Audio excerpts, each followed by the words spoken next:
افراد صاحب کھٹک صاحب مجھے یاد ہے کہ جب جنرل مشرف نے اکبر بگٹی کو قتل کیا تھا تو اس سے پہلے آپ ایک فیکٹ فائنڈنگ مشن کے اندر گئے تھے, آپ سوئی بھی گئے تھے, پھر آپ ڈیرہ بگٹی بھی گئے تھے. That was a watershed moment. آج اب بلوچستان کو کہاں کھڑے ہوئے دیکھتے ہیں؟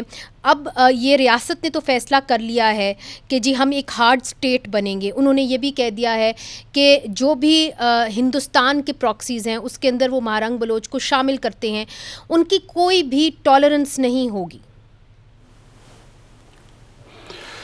بالکل منیز، آپ نے بالکل ٹھیک کہا. مجھے یاد ہے جب ہم گئے تھے نواب اکبر بگٹی صاحب سے ان کی شہادت سے تھوڑے دن پہلے, تو مجھے یاد ہے کہ انہوں نے کہا تھا ہمیں کہ فیصلہ کیا ہے حکومت نے یا جو سیکیورٹی ادارے ہیں انہوں نے فیصلہ کیا ہے کہ بگٹی صاحب نے کہا کہ مجھے اور بالاچ ماری کو قتل کرنے کا فیصلہ ہوا ہے, اس لیے کہ ہم اپنے ذرائع پر اپنا حق مانگ رہے ہیں کہ یہ بلوچوں کا حق ہے, بلوچستان کا حق ہے, تو اس لیے ہمیں قتل کیا جا رہا ہے. تو یہ تو پرانی بات ہے, یہ میرا خیال ہے ابھی جو تازہ شروع ہوا ہے یہ چھٹا ملٹری آپریشن ہے. یہ 5 یعنی مشرف والا بھی اس میں شامل کر لیں تو 5واں تھا, یہ چھٹا ایک طرح سے نیا شروع ہو گیا ہے.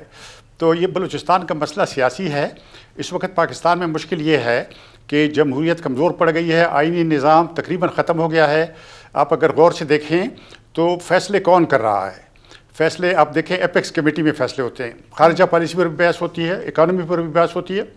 آپ نے دیکھا ہے SIFC کی فیصلے کرتی ہے. آپ نے دیکھا کہ گرین کمپنی بنی ہے. وفاق کہاں ہے؟ CCI کی میٹنگ جس کو 90 دن میں ہونا چاہیے وہ سالوں میں ہوتی ہے, سالوں کے بعد ہوتی ہے.